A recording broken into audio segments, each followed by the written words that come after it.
Hello, welcome to today's webinar. I have a few housekeeping announcements before we get started and while folks are getting logged in. You are going to be muted today during this presentation. If you would like to ask a question, you can enter it into the online Q&A box.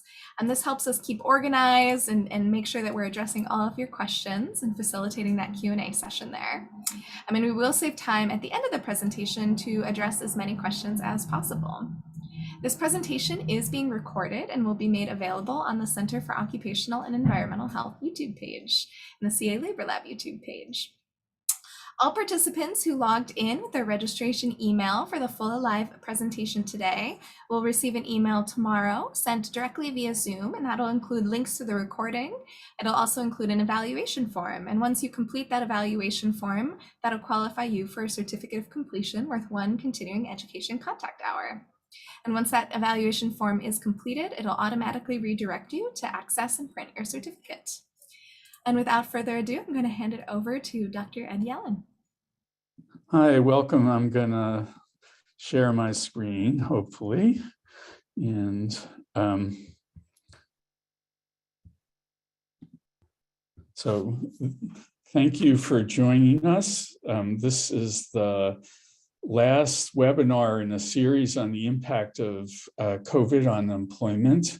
And I think this is a really great one because it's going to really focus on people who are vulnerable to the situation. The pandemic worsened, but of course we knew that the economy challenges certain workers even in the absence of a pandemic, and so it just exacerbated things. This, for those of you who are joining us for the first time, is part of the California Labor Laboratories outreach activities. We're one of the NIOSH Total Worker Health Centers of Excellence. We're a collaboration of UCSF, UC Berkeley, the California State Department of Public Health, with some faculty participation from UCLA and Harvard.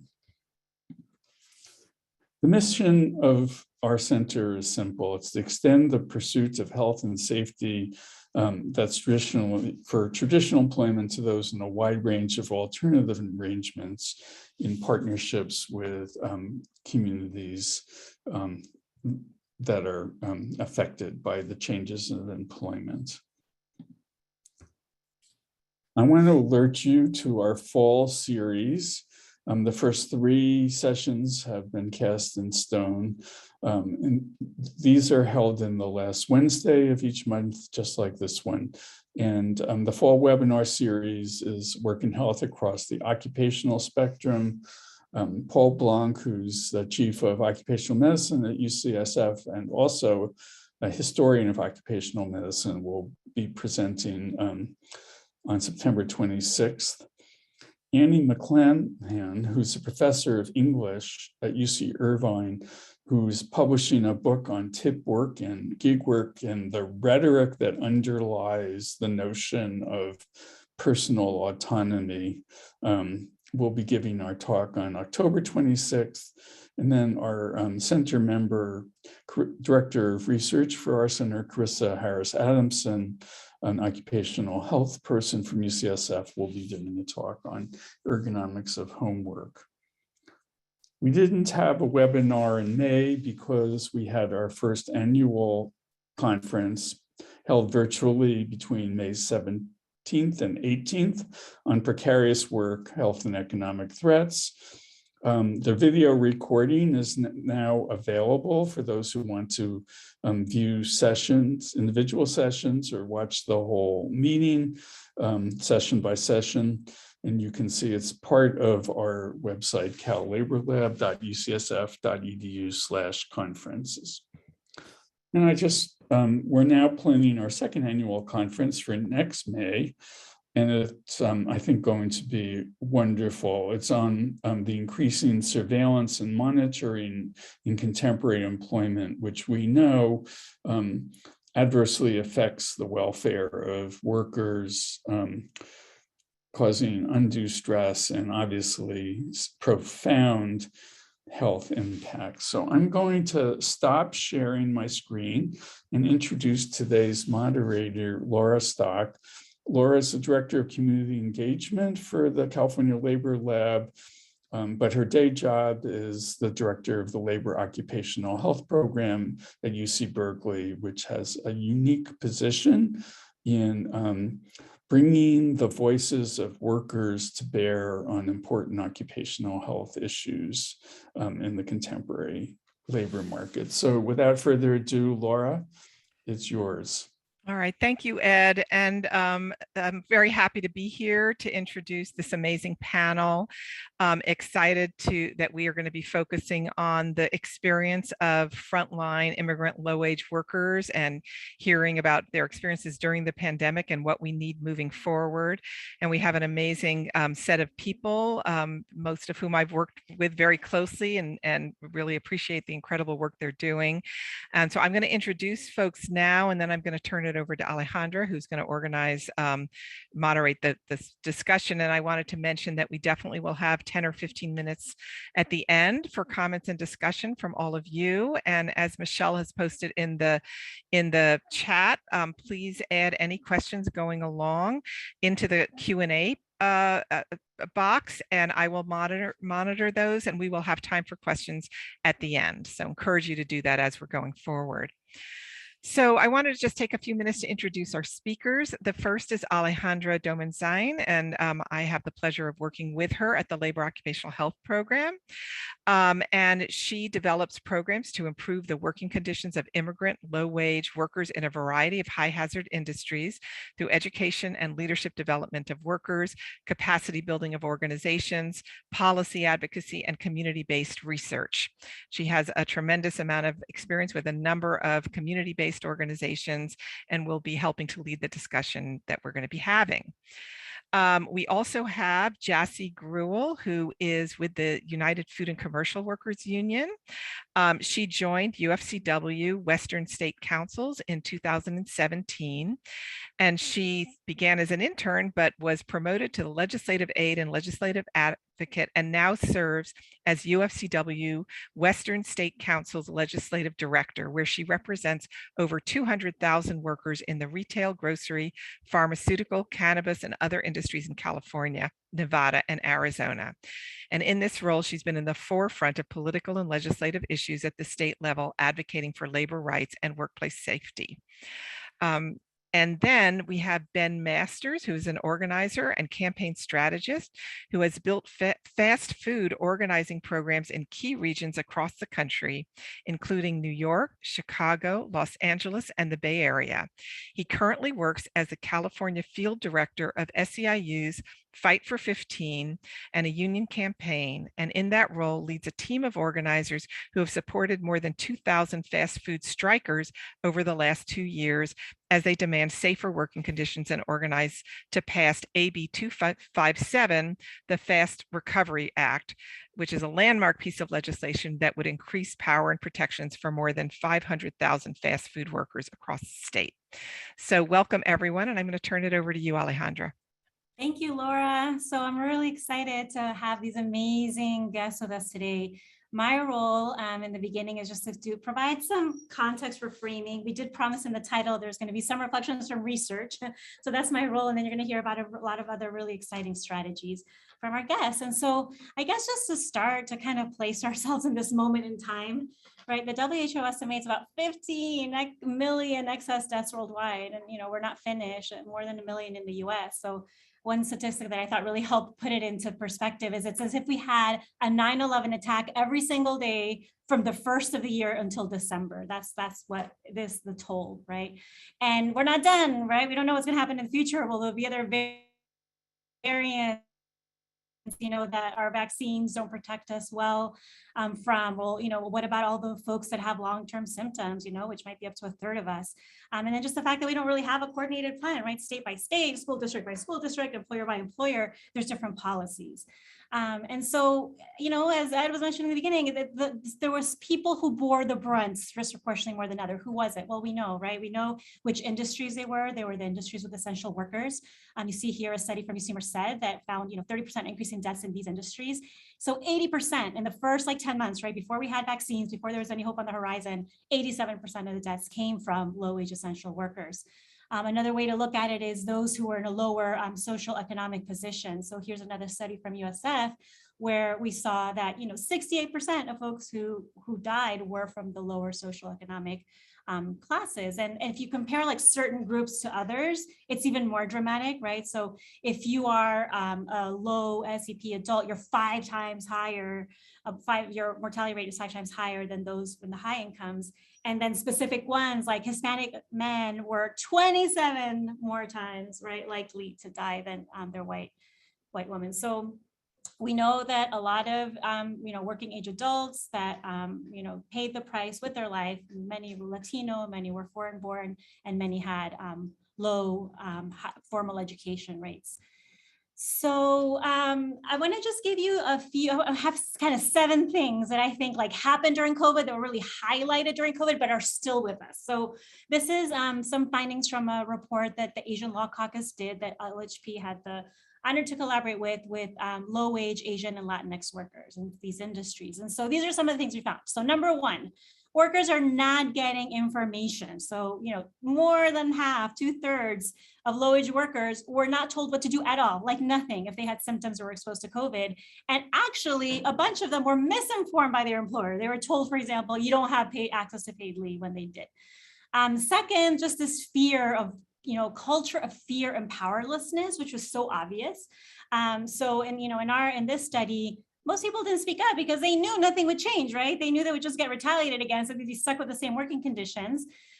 They wouldn't even feel like comfortable reporting symptoms. And so this was actually borne out because number 3 is they have little recourse, right? Those who did bring up problems, the employer did nothing, or they actually faced retaliation. And so these are some examples from other studies too.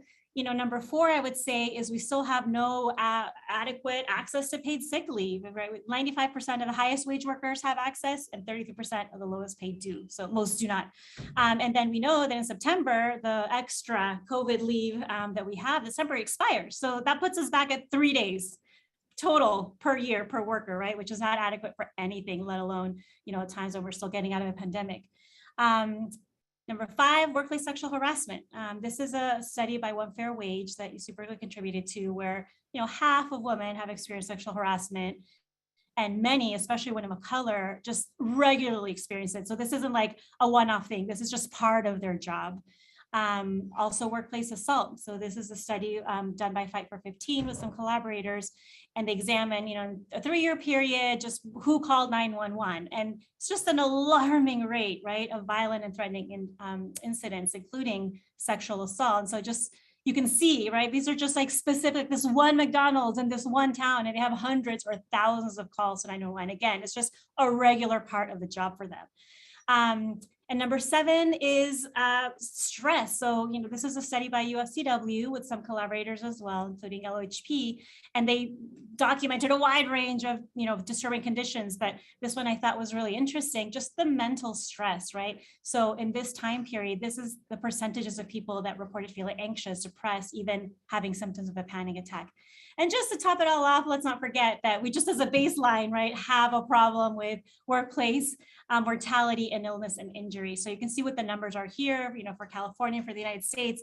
To put it in perspective, 14 people a day die because of work-related causes. So already, right, we weren't in a great shape. And this is before COVID. So the good news, though, and this is where we lead into our discussion, is that there also has been unprecedented levels of organizing and legislative strategies. And so this is what you're going to hear today. There's this interactive open source map that you can look at that I find fascinating. You click on each of the instances and it takes you to the news story of one group of workers or another organizing during the pandemic. And so you'll see kind of in the upper left, some more traditional unions and occupations that we might expect, but also, McDonald's workers and restaurant workers and rideshare workers. And a lot of them are just unorganized, just workers kind of, just taking it upon themselves to say, no, this is enough. And so this is where we get into our discussion. And I would love to hear from both Ben and Jassy. If you could just, we know a little bit about your position and but tell us a little, who are the workers that you serve? What is the role of your organization? And then what was happening during COVID? Like, what were some of the big health and safety issues that that workers were facing? And let's start with Jassy. Thank you, Alejandra, for all of that. My name is Jassy Grewal. I'm the Legislative Director with the United Food and Commercial Workers Western States Council. For those of us that don't know who UFCW is, we're a private sector union in California. We represent about 180,000 workers, 200,000 across our council, which serves multiple states and jurisdictions. The state's council is the legislative and political arm on behalf of our 9 locals in California, and then our locals in other states like Nevada, Arizona, Utah, and New Mexico. Our membership is mainly in the food sector. We have other sectors we represent, like cannabis workers, healthcare workers, etc. But really our bread and butter membership is the food sector. We represent farm workers, food processing, meat packing, poultry processing, warehouse, cold storage, grocery store, grocery delivery, that whole entire sector. We have some sort of membership in there. And the majority of our membership is women, and the majority of our membership are people of color. So we really represent a wide variety of individuals and needs that our members have.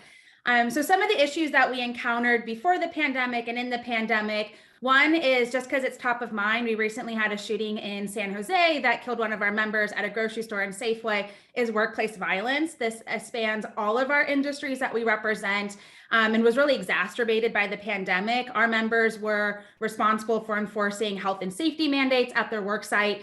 They became mask police, vaccine police. They had to do it all without any of that support staff necessary in terms of security guards, staffing up. Our drug retail facilities like CVS, Rite Aid, and Walgreens have very low staffing, and that is really where you see an increase in theft, particularly at night amongst the pharmacy, where our pharmacists have also reported theft, assault, etc. that has happened. We unfortunately lost a member in Los Angeles at a Rite Aid due to a stabbing for him enforcing a mask mandate. And so that is just the level of violence our workers are facing. And currently there's not an enforceable standard to be able to really ensure there's protections in place. So workplace violence is a huge thing before the pandemic, really exacerbated by the pandemic. A recent NBC News article highlighted how hate crimes have increased in grocery stores because it's one of the places that remained open 24/7 while we were all shut down and able to safely shelter at home. Our members had to continue to go to work and face risk before there was vaccines and testing. And even with vaccines and testing, an increase of hate crimes within our grocery stores. Some other issues that our members face is line speeds. At our meatpacking facilities, line speeds is where you see a lot of injuries happen with someone maybe cutting off the finger of the person next to them because they're processing meat so fastly. And so line speeds is a huge issue that we continue to have problems, health and safety issues around.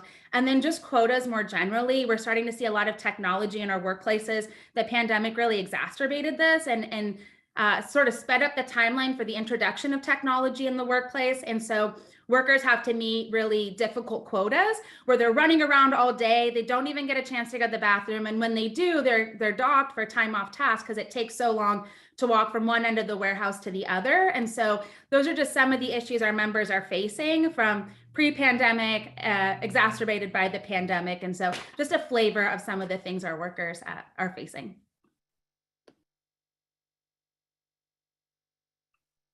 Should I just jump in, Alejandra? Okay. So just a little bit of history, you know, the Fight for 15, I think, is a name that a lot of people have heard and know about, but don't necessarily understand, you know, how we got to the point we're at now and what our organizing looks like day to day. I mean, we started this campaign almost 10 years ago, you know, with a sort of two-pronged goal of raising minimum wage to $15 an hour and getting a union for 4.5 million fast food workers in the country. And I think, you know, when we started the campaign, we were, ridiculed inside and outside of the labor movement. And I think people were so, they thought 15 was so ridiculous. They didn't even think about how hard it would be to ultimately get a union. And history had somewhat of a different plan. We ended up, I think, being wildly successful on the issue of raising pay. 15 is now the minimum wage, or soon to be the minimum wage in many parts of the country. And the union piece, obviously, as I think most folks in organizing know, was trickier. And we'll probably talk about this more later on in the discussion. But long story short, we've been focused on, in fast food, how do we create statewide legislation or local legislation that creates a pathway for workers to have power. And right now, our focus is passing AB 257, also known as the Fast Recovery Act, which would create the ability for fast food workers to bargain standards and wages for the 600,000 workers in the industry. And basically set a floor, so you could theoretically raise pay, above the minimum wage, which is what most workers receive. You could set health and safety protocols. You could create a healthcare fund. None of our workers have any health insurance, and it's helping sort of seed the foundation for building a large-scale and sustainable worker organization. My role as the field director is focused on getting workers into motion, non-union workers into motion, having them take action to help illustrate the crisis that's happening in the industry. And COVID has been, or the pandemic has been, an extraordinary moment for our campaign. We've had over 400 fast food stores that have participated in a strike over the last a little over 2 years. This is an industry where workers have never had a union, they've never had organization. They're routinely threatened anytime the question of unionization has come up. And I think this was a transformative moment for our activists and our leaders who were facing, for really the first time, a totally life or death situation. And I think they were moved to take more militant action than they ever had before. We had, right from the beginning of the pandemic, outbreaks where management did not let anyone know that people were sick. They were asking workers who had tested positive to come in and continue working and just put on a mask. They didn't pay people to take leave. They denied people their entitled COVID pay. They tried to keep stores open even when there were 30, 40 workers who had tested positive within the store. They, no system for letting anyone know what was going on. It was a really unimaginally scary moment. And because there was nothing in place, nothing institutionalized for workers to be able to have a voice or be able to protect themselves, they resorted to going on strike in order to make sure that they kept themselves safe. So that's been, our last sort of 2.5 years, is just engaging workers, putting them in constant motion, standing up to the boss, taking collective action to make sure that they're able to, keep themselves and their families from getting sick and in some cases dying. So why is it, you've described such a range, right, of disturbing conditions, and like, what is it about our existing structures, right? We have labor law enforcement agencies, we have sometimes really good laws on the books. Like, what is it that isn't working that then requires you to take all these, strategic, creative actions? Should I jump in, Jassy? Sure. Okay. I think this was an incredible learning experience for us in terms of the dysfunction of our system. When the first, around, I would say, late March or April of 2020 is when we first started hearing stories of outbreaks and, workers not knowing what to do, when they were exposed or, they had or were trying to get leave. And so, the first thing we did obviously was contact county health departments and contact, whatever regulatory agencies we could find that we thought would intervene. And we basically found that we could not get a response. I mean, we could not get a response. We would contact agencies and say, we have, sort of detailing evidence with text screenshots with managers, whatever we could find, saying, like, we have a store here where they are requiring people to come to work sick. We have a store here where, there's a mass outbreak and no one's been alerted. It didn't matter. We could not get any of these departments to respond to us in a timely manner. At best, we'd get an email back 2, 3, 4 weeks later saying, we requested a copy of the manual from the employer, and it looks like the handbook checks out, that they're following the policies. I think we filed something like 350 some odd complaints and had one physical in-person site visit from any regulatory agency. And in the instances where agencies intervened, the process was incredibly slow. We have a store where 4 workers, it's a McDonald's, 4 workers went on strike because they were exposed to COVID and they were being forced to continue to work. They were subsequently fired. This is like 2.5 years ago, or almost 2.5 years ago now. And we actually have a judgment against them. The labor commissioner's office found, that they were terminated unlawfully and that they're owed, something like $120,000 in penalties and back pay. And the ability for the employer to continue to appeal and appeal and appeal is almost unlimited. And I think these are really extraordinary leaders who are sticking with the campaign regardless of these obstacles. And we're, have all our lawyers and our researchers working to keep this fight going. But just imagine a worker without an organizational backing trying to navigate this system and get a timely response. It just doesn't happen. It's impossible. And so we have to resort to collective action to get anything done.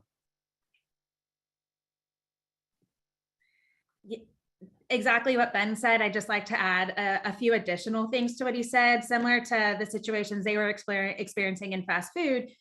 Our employers at the beginning of the pandemic told workers they could not wear a mask in the grocery store because it would scare the customers at the beginning stages of the pandemic, right when we had stay-at-home orders, and workers wanted to wear a mask. They wanted to feel safe. They wanted to do something. This is before we had an enforceable standard to be able to protect workers. And they were told they couldn't wear a mask or that there'd be some retaliatory action against them. And for workers, like, we had to fight for the right for workers to wear a mask when they wanted to in the workplace. And that's something we continue to have to fight for. We represent workers at Disneyland who have costumes that they have to do. And we had to fight for the right for them to wear a mask while they're in their costume because it wasn't appropriate. It didn't fit with their themes. And so just something as simple as the right to wear a mask to protect yourself was a huge battle. And it's something that we're continuing to fight for, to preserve the right for workers to feel like they can take the steps necessary. It's a whole other thing getting the employer to provide a mask for the workers and the cost that workers had to take on to be able to implement health and safety measures, not just at the workplace, but these are workers who live in multi-generational households. They might be sharing one room with 2 to 3 families. And so you're talking about low-wage workers that aren't only in crowded conditions at work, but when they come home, that's a whole other risk. You can't quarantine when you have a 1-bedroom apartment, 1 bathroom you're sharing with your whole family. It's a whole other dynamic. And so that's just the level of risk that our workers were taking on at the beginning of the pandemic. That hasn't gone away. We've seen everything open up. We're in the middle of a surge. These same risks and situations that workers experienced in the beginning, they're still facing. I would say what the difference that we have now is you have some standards that are enforceable that workers can come forward, but the enforcement systems we have in place are all worker complaint based. Workers have to come forward and say something is wrong in my workplace. Agency X, Y, and Z, I need you to handle this. I need you to come out and do an inspection. I need you to come and file issue a citation, but that takes so long. And where we are with workers is, one, they don't want to be retaliated against. They don't want the night shift. They don't want their hours reduced. They don't want to have to work at another store that's 20 minutes away because that messes up childcare, school drop off, all those things. And so workers, when they're fed up, when they're like, I have nothing to lose, I don't really care anymore, I'm going to file a complaint and come forward. And then it takes 8 months for someone to come in, do an inspection, finally issue a citation, and then ask the employer to fix whatever hazardous conditions were in the workplace. But like Ben mentioned, the employers have so many opportunities to appeal in that process. And because state resources are so spread thin when it comes to health and safety enforcement, there is an incentive to want to wrap cases up and negotiate a fine and then move on to the next case, because where there's one issue in one store, there's another issue in another store in another part of the state. And so the resources that we have at our agencies aren't sufficient for the level of health and safety risks our workers are having in the workplace. And workers don't want their employers to be fined. They just want the situation to be fixed. They want to work in a safe facility. And so that's ultimately the goal. And like Ben mentioned, if you're not in a unionized workplace, you don't have a worker association that you work with, it is very difficult to navigate the process. How do I even file a complaint? What information are they looking for? What if I don't speak the language? Who's translating all of this for me? Who's helping me navigate this system? Especially when you call a state agency and they don't have someone who speaks Spanish or Mandarin or Punjabi. It's like, who do you talk to be able to navigate this web? What if you don't have internet access? So there's all these challenges workers have in a worker complaint-based system that forces them to come forward, and employers will do what they want to until they get caught. And when they get caught, they have opportunities like the right to cure the situation, which is great, but is that agency coming back and making sure, did it get cured? Is this still going on? We had a $500,000, now it's up to $1 million citation against El Super for not enforcing supplemental paid sick leave. The employer was not giving workers the supplemental paid sick leave benefits that they needed. And when asked about it, they said, you don't qualify, or this situation doesn't apply. So we filed a complaint with the Labor Commissioner's office, who came out and is now at $1 million citation against El Super. But where we're at now is they're still doing the bad behavior that they got cited for. And so we're still having to file complaints from workers. And we have to remember that not all workers are documented. Some workers are undocumented and they're the most vulnerable. And so for them to come forward, it's not just about losing their job, but losing their ability to stay in the country and work, especially if they have family ties here. So there's a lot of places where employers intervene. I think the other thing I just quickly wanted to mention is we're starting to hear this narrative that California is too expensive to do business. It's too expensive for employers to stay in the state. There's too much red tape. They go on for days about it. There's this narrative that there's this mass migration out of California to other states. And it's just simply not true. We got some hefty citations against our meatpacking employers at $500,000 for some really egregious behaviors that they were doing. And now they've announced that they're shutting down the plant. It's about 1,800 jobs and moving to the Midwest, and they're citing red tape for it. And this creates a panic and hysteria amongst workers of, well, we'll just work in these really bad conditions because I don't want to lose my job. But no worker should have to do that. And there shouldn't be this narrative that gets spun that employers' cost of business is too expensive. When it comes at workers losing their limbs, workers getting severely injured at the job, workers contracting COVID and having symptoms, long COVID for it, and passing that on to their families and their family members dying for it. So there's just all sorts of things that employers do. Passing a law is one thing, but then enforcing it, it takes forever to do. So just really quickly wanted to mention those things. And just the last thing I would mention, because this one I have so many feelings about enforcement and making sure workers have power in the system, is the length of enforcement. Ben touched on this. They take so long. Workers just become so disillusioned with the process. They're like, I filed a complaint 8 months ago and I'm still working in this hazardous condition. A letter investigation is not sufficient. We need someone to come into the work site and feel like, yes, they're doing something about this issue I raised that took all this courage for me to come forward. And so just simple things that we can do to keep workers updated in that process is so important, because having a disillusioned worker where some laws get followed and some laws don't get followed is not helpful for anybody, for good business, for worker safety. So just wanted to touch on a few things there. Thank you. So then tell us what you are doing. You know, what are the promising strategies that you see? You know, what are you doing now? What are you looking to kind of, what's next in your campaigns? I mean, I touched on this earlier. I think our experience has led us to like a very clear conclusion in terms of what needs to get done. And like the strategy we're pursuing right now is not, you know, something that has a lot of precedent in the United States. And so I don't want to sit here and say like, it's going to be perfect and it's going to fix everything.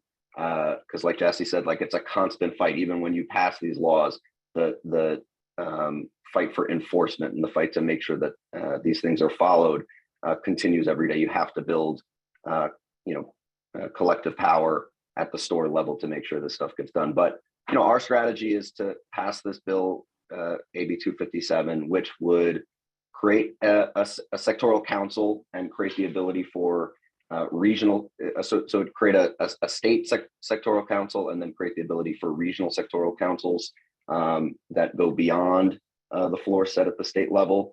And, you know, this process would sort of institutionalize worker voice in the industry for the first time.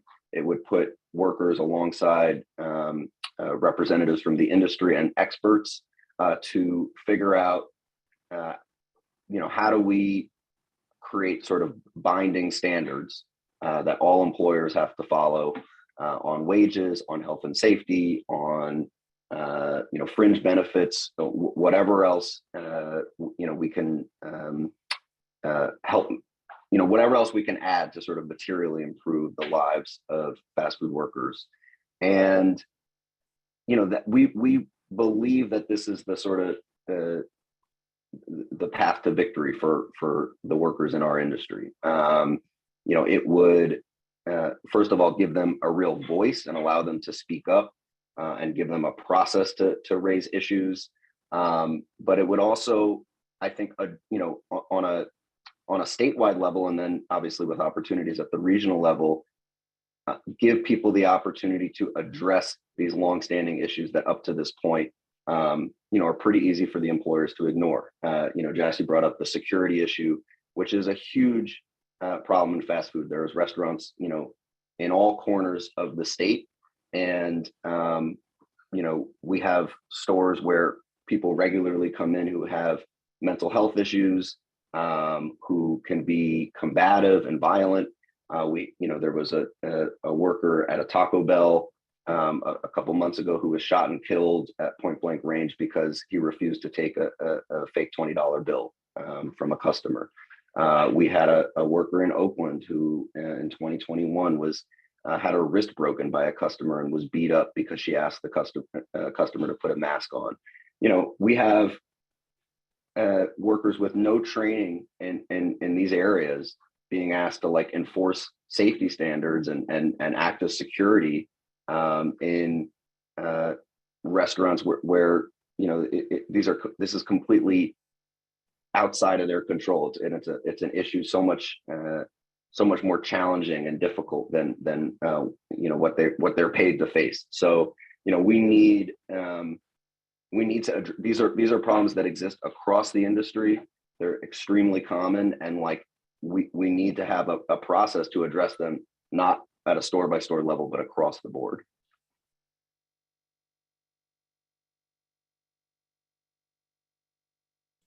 Jassy, do you want to tell us a little bit more? Yes. So we've learned a lot through this pandemic about what workers need and how we can empower workers and what's really systematically wrong with the structure of our enforcement systems. I think our enforcement systems all need reform and overhaul, but we know that won't happen overnight. It's just the political reality of who we're up against when it comes to fighting for reforms legislatively or via regulations. So some of the things I think, just putting that out there is like, there's no silver bullet to fix it. If you know the silver bullet, please share it with me. I would love to do it. But there's so many different aspects when it comes to what type of regulatory agency or what type of enforcement agency is responsible for these things. I think some of the things that we heard in the pandemic very early on is that if I get sick, and we know there's an infectious period when you catch COVID and that you can transmit it to other folks and it's highly infectious. that even if workers got sick in the beginning of the pandemic, the 3 sick days from the state or however many sick days that folks have in their contract was not sufficient to be able to quarantine at home, but also to be able to quarantine at home when your child is sick. We had frontline essential workers had to continue to go to work while schools were shut down. So how do you think about childcare? How do these workers stay home with their children? And they did not have the leave necessary to be able to stay home when they did catch COVID. So that started in 2020 of March. In May, we were able to work with the current administration and pass a food sector executive order that required folks in the food sector, employers in the food sector, to provide 2 weeks of supplemental paid sick leave to ensure that folks had the ability to stay home when they were sick, because our workers live paycheck to paycheck. They cannot just stay home without pay. They will make the tough decision and go to work while sick, because that is just the unfortunate reality of making sure there's food on the table and the lights stay on and there's a roof over our members' heads. And so we started that campaign in May of 2020. In 2021, we realized there's still a need for supplemental paid sick leave. We're not out of the pandemic. And so we renewed that and had to apply to all workers. And workers got 2 weeks. And then at the end of that, expiring at the end of 2021, we realized, well, we're still in a surge. We still have COVID. We're not out of the woods yet. And that there needed to be another campaign to renew that in 2022. And so that program does expire at the end of the year. And we're thinking about how we can, one, either make this a more permanent program, so we're not having to come back every single year, because we know we wish we were out of COVID, but we're not. We're still in a pandemic and endemic and figuring out how we live with COVID, but workers still need that safety net. So that was one of the first things that we worked on to really make sure that we were setting a standard for the whole entire industry, that they got supplemental paid sick leave. The other thing that we learned through our experience in the pandemic is that how current enforcement works is that you have to go work site by work site in order to see, is there a health and safety hazard present, do an investigation, issue a citation, even though some of these citations are from employer-wide policies. And so we had, say, let's use CVS, for example. We had a CVS on one side of the street in Los Angeles that had the same health and safety hazard as a CVS across the other side, but Cal OSHA had to come to this work site, do their whole process, come to this work site, do their whole process. And you can't do that for every single CVS across the state. That would be all of Cal OSHA's resources just on one employer. So we worked on a bill, Senate Bill 606, that got passed and signed into law last year, that gave Cal OSHA the ability to issue enterprise-wide citations. So instead of having to go store by store, now they can hold CVS as a corporation accountable when there are health and safety hazards that you're experiencing at multiple locations across the state. And so we were trying to figure out what are some more effective ways to be able to use our limited enforcement resources to be able to hold employers accountable and have a bigger bang for the enforcement that we are able to do with the limited staffing resources. So that was one of the things that we worked on. We haven't seen an enterprise-wide violation yet, but I think that's something that we're working towards, making sure there's appropriate regulations in place to be able to enforce that, because a lot of our employers are big multi-store employers across the whole entire state. And then the last thing I just wanted to mention is we just wrapped up grocery contract negotiations in Southern California. You might have seen or heard a lot of buzz in the beginning of the year around 100,000 grocery store workers standing up to fight for a better contract. And this includes our largest grocery employers, so Albertsons, Kroger, Stater Brothers, et cetera, really large employers in the state. And we reached a historic grocery contract that include really great wage increases, really good health and safety council language, stuff that our workers really wanted, that they learned that they needed throughout the pandemic in place. And so it was really great to see workers really stand up and fight for what they knew they were worth. We saw grocery employers make millions, billions of dollars in the pandemic, some of the record high profits that we've seen in decades. And none of that was trickling down to the workers who are actually putting their lives on the line when it came to ensuring that this business was profitable. And so workers really stood strong and said, this is what we deserve. This is what we're going to fight for. And if that means going on strike, which is never an easy decision to make, they were willing to do that, to fight for their rights. And it was really great to see us be able to reach a very historic contract, because we all know union contracts set the floor for what the industry is going to see. And so from that, we'll hopefully see other workers' standard of living raised to the level that we have in our union contracts, and by setting that floor and that being the industry standard. Thank you.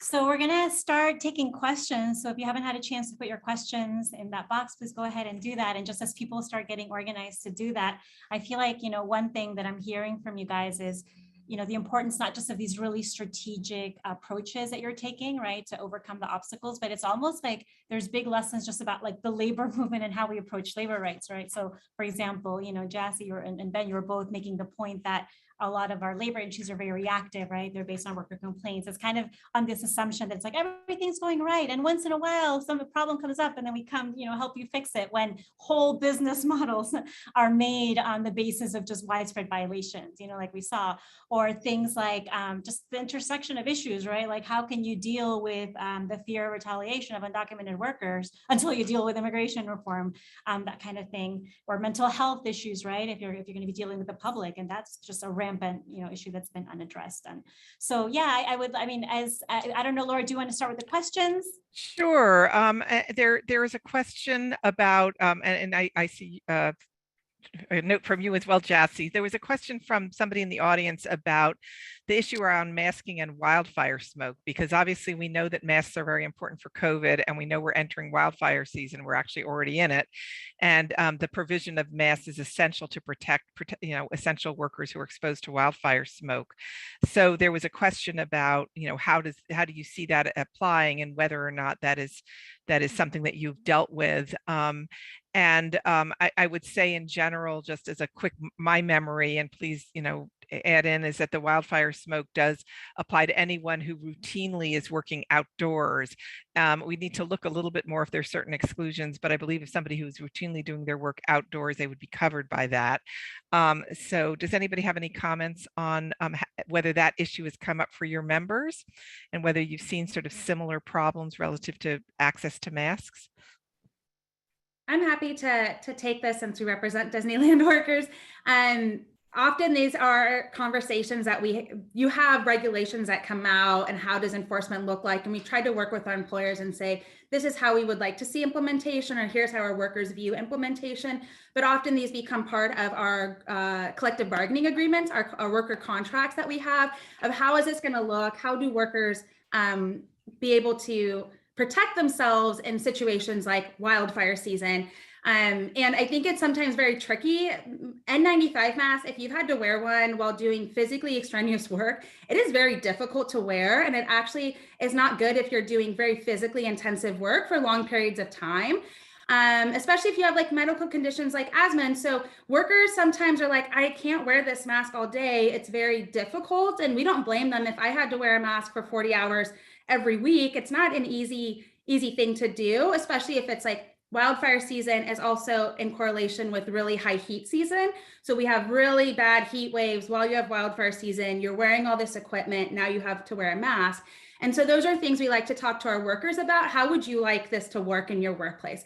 How would this feel most protective for you, but also most comfortable for you, knowing sort of the risk that you take when you don't wear an N95, when you do have really bad air quality. We are currently working on a bill in the legislature to reduce that threshold. So right now, I believe it's a 500 AQI threshold. We'd like to bring it down to 300. As a mandatory, you have to wear a mask, but at 150, it is an opportunity. I know in our agricultural work sites, having employers provide the mask is often the most difficult part, making sure they have a stockpile, making sure workers know they can access it, but then translating that right into another language. Not all of our farm workers speak Spanish. Some of them speak indigenous languages. So what's the best way to be able to communicate your right as a worker to workers who might not be able to understand you? So it takes a lot of creativity and understanding what are all your rights, because you have a lot of them, and then being able to retain that information for the year after. What did we discuss in my training? What was my right to be able to access a mask or water during an ultra high heat wave? Yeah, and one comment I want to make, and then Ben, I wanted to give you a chance to respond to that as well. But I think the point you're making about, in fact, personal protective equipment is can be hot, heavy, uncomfortable, and just as a reminder, that's why in the occupational health world it's considered a last resort, and it's less relevant for wildfires because there's not really engineering controls. But I know that that's why people in indoor workspaces such as grocery stores and restaurants and fast food are really trying to highlight the importance of other kinds of controls like really good ventilation, just to kind of recognize what you're saying, that masking is critical, but it's hard to and it puts the burden on an individual worker to protect themselves when your workplace should be made safe. So thank you for that comment. And Ben, did you have anything to add to that relative to No, it's that not. crossover? It's not a big issue that's come up. Obviously, our folks are all inside, Right. and they're we'll see during wildfire season if it comes up. But the last couple of years, this has not been a huge issue for fast food workers. Yeah, thank you. Okay, we have another question that I'm going to share. It's very interesting to learn about the new legislation to enforce enterprise-wide violations rather than going store to store. Congratulations. Have you seen this leveraged since it's, what's the status of that? And have you seen that leverage in any other circumstance or industry? Has it been mostly related to COVID, or just a little bit more on that strategy? Yeah, no, really great question. It has not been used yet to my knowledge. I do know, so this is sort of where the worker fight is very difficult because it was such a fight to get this bill passed. We had such fierce business opposition. The Chamber of Commerce in California has a list that they call their job killer list. And this was one of the bills there. It's a list that they create every year of the biggest bills that they're going to oppose. And it does have a lot of sway in the legislature. So we had a really big uphill battle to get this bill passed. So we were really thrilled to see that. But that was just part of our journey when it comes to holding enforcement agencies accountable and getting the enforcement we need. So this year in the budget process, Cal OSHA, or Department of Industrial Relations, asked for additional staff to be able to implement Senate Bill 606. They needed additional attorneys for litigation if there are appealed cases, to be able to really establish 606 as a law. There also needs to be a subsequent regulatory package. So they had to allocate budget dollars to be able to hire staff for starting the regulatory package. So we're just on step one of our journey to being able to implement this bill. And in that process, we'll expect a lot of employer opposition, employers wanting to stop the regulatory package or prevent the dollars going to the agency to do their work. And so we're just engaging in that journey, and we were really happy to see that budget dollars are being allocated to this measure. Which often doesn't happen, and folks don't know that once you pass a bill, that's not it. You have to ensure that there's resources going to enforcement for that. So we haven't seen it leveraged yet, but we're hoping to be able to do that and think strategically around what are the biggest issues we're seeing in the pandemic and how do we use this for the pandemic, but also for non-pandemic issues too. Great, thank you. And I have one more question, and this could be for both of you. I'm wondering if you could comment about your efforts to engage workers in these policy campaigns. And I think you've really given us very powerful examples about the impact on workers' lives. And could you describe a little bit about how you've been able to bring workers to that struggle, and how you've been able to elevate their own stories in the work that you've been doing? And so, either of you can go first. It's a question for both of you. Ben, do you want to start out? Yeah, I can jump in. I mean, for the workers on our campaign, the legislative strategy is the campaign in some ways. So, the way I describe it is the workers and the worker activity are the engine of the campaign. They have the issues and the conflicts that they face, day in and day out. What we do is amplify their voices and amplify those fights to illustrate the crisis that's happening in the industry. So, I've touched on COVID and violence. We have wage theft that comes up all the time. We have sexual harassment, retaliation, all of those issues, sort of hide beneath the surface. And most of the public and most politicians are totally unaware that this is happening. And through our strikes, through our actions, through the complaints that we file, we make sure that we circulate those and get them in front of reporters, get them in front of politicians, so that they can see firsthand what workers are going through and why we need AB 257. And then, we've sort of advanced or taken the worker activity to another level, where in addition to, the strike activity and the leadership development and all the stuff that we did before our legislative campaign, we have workers doing lobbying, directly with senators, assemblymen, and at a certain point, we'll have to do it with the governor. We have workers that are constantly sort of making sure that their voice is heard. In Sacramento, on June 9th, we had 15 workers sleep out in front of the Capitol. We had 15 workers get arrested in San Diego. All of that with the explicit demand of passing AB 257. So everything that happens at the shop floor, gets filtered up and becomes a way of demanding the passage of AB 257. Great, thank you. And Jassy, do you want to add a few? We're coming into, you've got a couple of minutes left. Yes. Yeah.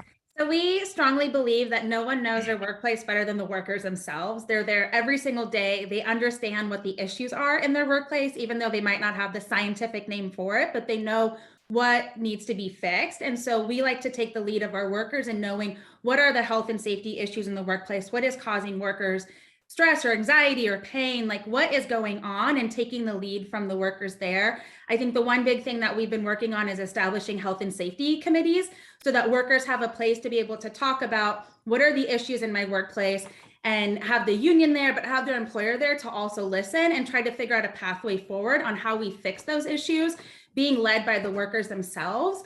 I think what we want to see in the future in a reformed enforcement structure is how do we have workers actually become the inspectors and the subject matter experts of their workplace, directing the enforcement work at these agencies, because you have investigators through an agency like CalOSHA that know a lot of different industries, but how do they hone in and understand the specific issues of this one workplace? You might have a wide variety of meatpacking companies, but they all do things differently. And so what is it that's happening at that particular work site that needs to be addressed and fixed? I think so that's where we are doing a lot of our work around health and safety, is through these committees, these councils, and then having that trickle up to what needs to be done legislatively that we can't move the ball forward on with our employers themselves. Thank you. And we just have about 2 or 3 minutes left. Alejandra, do you have anything final you'd like to share before we close for the afternoon? No, I think just in closing, I think you guys have done such a brilliant job of really highlighting, right? Like on the one hand, we have this crisis where all the underlying issues, right, around worker rights are really brought into the spotlight, and it's really overwhelming. But then on the other hand, it's just led to all this really innovative organizing and, policy advocacy and a lot of really worker-driven strategies. And so, I think that's really, really hopeful to see. And, in a labor movement that like no one has lost the irony of this kind of designation of essential workers, right? Which in the beginning, I think a lot was like, finally, we're recognizing the value and worth of people's contributions. And it became very clear that it became, it's like essential that you do your work for our goods and services and convenience and for the good of the economy. And so I think, campaigns like both of yours are just so important at challenging, not just what's going on in your industries, but almost just like the way we think about labor rights, right? And what it's going to take. So I want to really thank you for your time and sharing. And if you guys want, if other people want to know more, if you want to put your websites or any other information in the chat, feel free. And thank you so much for your time and sharing. Yes, and thank you, Alejandra, also for organizing this panel, which has been really a great contribution to the webinar series that the California Labor Lab is doing. And Ed, did you want to say any final words before we close? I know we're up at the end.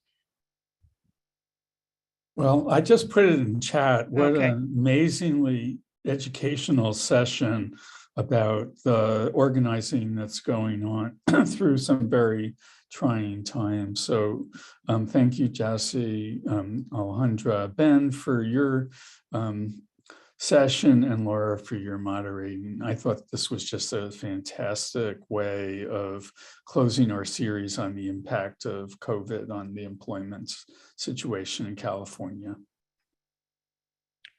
So thank you very much. And I think that brings us to the end of our session. Is that correct? I don't know if there's any final announcements, but with that, again, thank you so much for your important words, and look forward to supporting your campaigns going forward. Great. So thank you. Thank Bye, you. everyone.